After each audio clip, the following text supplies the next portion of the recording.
দীপাবলি কোনো কথা বলল না। তার চোখ অলোকের মুখের উপর স্থির, যেন অলোক সঠিক উত্তরটা দেবে তাই সে অপেক্ষা করছে। অলোক সেটা বুঝতে পেরেই গলা পাল্টালো। দেখো, তোমাকে আমার দরকার। I need you. দিল্লিতে থাকার সময় আমরা দুজনেই অনেক ভুল করেছি, সেগুলো আমার তরফে ঘটবে না এমন প্রমিস করছি। দীপাবলি সোজা হয়ে বসল। কেন তোমার আমাকে প্রয়োজন হলো? তুমি চলে আসার পর আমি বুঝতে পেরেছি আসলে একসঙ্গে থাকলে অনেক সময় ঠিক বোঝা যায় না। অলোক অপরাধীর হাসি হাসল। দীপাবলি বলল, এই ব্যাপারটাও কি একতরফা হচ্ছে না? তোমার মনে হলো আমাকে দরকার তাই ছুটে এলে, মনে না হলে আসতে না। আর তোমার যেমনটি মনে হবে আমাকে ঠিক তেমনটি করতে হবে। অলোক অবাক। তার মানে? দীপাবলি মাথা নাড়াল। আমার তো মনে হচ্ছেই না তোমাকে আমার দরকার। মানে? এটাই সত্যি কথা অলোক। তুমি তুমি আমাকে ভালোবাসো না? যদি বাসি তাহলে সেটা আমার নিজস্ব সমস্যা, তার সঙ্গে প্র্যাকটিক্যাল লাইফের কোনো সম্পর্ক নেই। দীপা। অলোকের ঠোঁট থেকে অসারের শব্দটি ঝরল।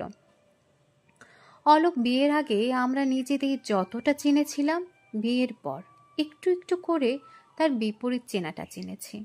আমাদের দুজনের জগৎ আলাদা, স্বভাব বিপরীত রকম। শুধু সংসার এবং শরীরের জন্য একসঙ্গে থাকা ছাড়া আমাদের কোনো কমন প্ল্যাটফর্ম নেই, এটাই সত্যি। আমি চলে আসার পরে এমন কোনো ঘটনা ঘটেনি যাতে এই সত্যিটি বদলে যেতে পারে। এক ভুল দুইবার করা যায়, তিনবার নয়। আমি চলি। দীপাবলি উঠে দাঁড়ালো। অলোক সকাতর জিজ্ঞাসা করল, তুমি আমায় ক্ষমা করবে না? ক্ষমা চাইছো কেন? তুমি তোমার মতো, আমি আমার মতো চলেছি। এখন জোর করে এক করার চেষ্টা হলে সেটাই কাচের পাত্রের মতো হবে। কিন্তু কেউ কোনো অন্যায় করেনি যে ক্ষমা চাইতে হবে। দীপাবলি দরজার দিকে এগোলো। অলোক শেষবার চেষ্টা করলো, তোমার কাছে স্মৃতির কোনো মূল্য নেই?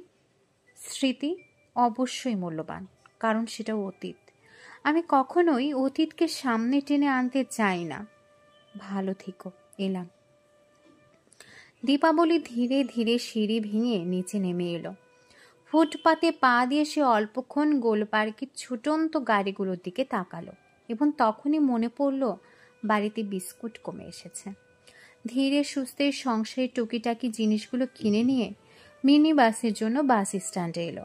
একটু খালি বাস পেতে তাকে অনেকক্ষণ অপেক্ষা করতে হলো। বাড়ির সামনে এসে চোখ তুলতেই নিজের বেলকনিতে মনোরমাকে দেখতে পেল সে। সন্ধে হয়ে গেছে অনেকক্ষণ। কলকাতার বুকে ভালো রাত। মনোরমা কি শুধু তার জন্যই রাস্তার দিকে তাকিয়ে আছেন? উপরে উঠে দীপাবলি দেখল ইতিমধ্যে দরজা খুলে দাঁড়িয়ে আছেন মনোরমা। ঘরে ঢুকে সে জিজ্ঞাসা করল, কেমন আছো? ভালো। হাত মুখ ধুয়ে নে, চা বানাচ্ছি। দীপাবলি স্নান করল। মনোরমা চা নিয়ে এলে সেটাই আরাম করে চুমুক দিল। একটু ইতস্তত করে মনোরমা জিজ্ঞাসা করলেন, জামের সঙ্গে দেখা হয়েছিল? দীপাবলি সহজ গলায় বলল, হ্যাঁ। আসবে না? না, আমি নিষেধ করেছি। সে কি, কেন? মনোরমা চমকে উঠলেন। দীপাবলি বৃদ্ধার দিকে তাকালো। অনেক বছর আগে ঠাকুরদা আমাদের চা বাগানে বাড়িতে বেড়াতে এলে তুমি তাকে চিনতেই অস্বীকার করেছিলে। বাবা মা কেউ বুঝতে পারেনি কেন তুমি অমন কাজ করলে। আমি অবশ্য চিনেছি, কিন্তু স্বীকার করে আর একটা ভুলের দিকে এগিয়ে যেতে চাই না। মনোরমা আর কথা বাড়াননি। প্রতি রাতের কাজগুলো নিয়ম মতো সেরে দুজনে একসঙ্গে বিছানায় পাশাপাশি। কলকাতার কোথায় কোনো শব্দ থাকলেও এত উপরে ফ্ল্যাটে তা পৌঁছাচ্ছে না। দীপাবলির আজ হঠাৎই ঘুম আসছিল না। তার মনে হলো মনোরমাও ঘুমাচ্ছেন না। সে মৃদু গলায় ডাকল, ঠাকুমা। হঠাৎ মনোরমা পাশ ফিরে তার শীর্ণ হাত বাড়িয়ে নাতনিকে জড়িয়ে ধরলেন। লমচর্ম শরীরেও যে উত্তাপ থাকে তা দীপাবলিকে আশ্বস্ত করল। তার মনে হলো বাইরের পুরুষদের সঙ্গে লড়াই করলেই যা পাওয়া যায় না, নিজের মনের অন্ধকার সরালে তা পাওয়ার পথ পরিষ্কার হয়। সে মনোরমাকে আঁকড়ে ধরল। দীর্ঘ বয়সের ব্যবধান সত্ত্বেও পরস্পর যেন একাত্ম। দীপাবলি ও অলোকের সেই দৃশ্যটি আমাদেরকে যে বিষয়গুলো বোঝায় সেগুলো নিয়ে একটি বিশ্লেষণধর্মী কথা বলতে চাচ্ছি। প্রথম দিকে দীপাবলি ও অলোকের প্রেমে ছিল দুর্দান্ত রসায়ন। অলোক ছিল উজ্জ্বল, আত্মবিশ্বাসী, প্রগতিশীল এবং দীপাবলি ছিল তার প্রতিভার অনুরাগী। কিন্তু প্রেমের মূলে ছিল অসাম্য। অলোক দীপাবলির স্বাধীনতা, এই মন মানসিকতাকে ভালোবাসতে পারেনি। সে চেয়েছিল দীপাবলি হোক শান্ত, ঘরোয়া, সংসারমুখী। অলোক প্রেম করেছে এক আদর্শ মেয়ের কল্পনা করে, কিন্তু পেয়েছে এক আত্মসচেতন প্রশ্নকারী নারী। এই ভাঙন শুরু হয় তখনই যখন দীপাবলি নিজেকে চিনতে শেখে।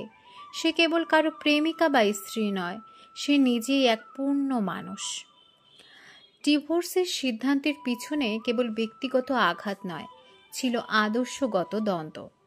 অলোক মদ্যপ, দায়িত্বহীন, ব্যবসায় অনৈতিকভাবে জড়িত। কিন্তু দীপাবলি একজন মুক্ত চিন্তক, সংবেদনশীল, দায়িত্ববান নারী। এই দুজনের সহাবস্থান অসম্ভব ছিল, কারণ একজন ভালোবাসাকে অধিকার ভাবে, অন্যজন ভালোবাসাকে সম্মানের জায়গা থেকে দেখে। দীপাবলি অলোককে ভালোবাসে, কিন্তু তার আত্মমর্যাদা আরও বেশি ভালোবাসে সে। আর তাই সে চলে যায় চুপচাপ। সে ডিভোর্স নেয়, প্রতিবাদ করে না, অপমানও করে না, শুধু বিদায় বলে দেয়। শেষ দৃশ্যে দীপাবলি বেশ একা। না, সে বিধ্বস্ত নয়, সে শক্ত। সে ঠাকুমার পাশে, তার জীবনের যত্নে, নিজের মতো। এখানে সাতকাহন নামের পূর্ণতা পায়। এই কাহিনী দীপাবলির আত্মপরিচয়ের 7টি ধাপে বিভক্ত, আর শেষ ধাপে সে দাঁড়ায় এক পূর্ণাঙ্গ মানুষ হিসেবে। দীপাবলি তখন শুধু প্রেমিকার পরিচয় বহন করে না, সে হয় আত্মসম্মানবোধ সম্পন্ন নারী, দায়িত্ববান নাতনি, সমাজ সচেতন সুনাগরিক। একা কিন্তু দুর্বল নয়। দীপাবলি সেই নারী যাকে সমাজ বারবার সাজাতে চায় নিজের মতো করে। মা চায় সে হোক ঘরোয়া, অলোক চায় সে হোক নিয়ন্ত্রিত প্রেমিকা, সমাজ চায় সে হোক স্ত্রীর পরিচয় খুশি। কিন্তু দীপাবলি কারো ছাঁচে ফেলা যায় না, সে নিজের ছাঁচ নিজেই বানায়। তার ডিভোর্স নারীর স্বাধীনতার ঘোষণা, তার নির্জনতা নারী জীবনের নতুন সূর্যোদয়। অলোক এক ট্রাজিক চরিত্র। সে মেধাবী কিন্তু আত্মকেন্দ্রিক।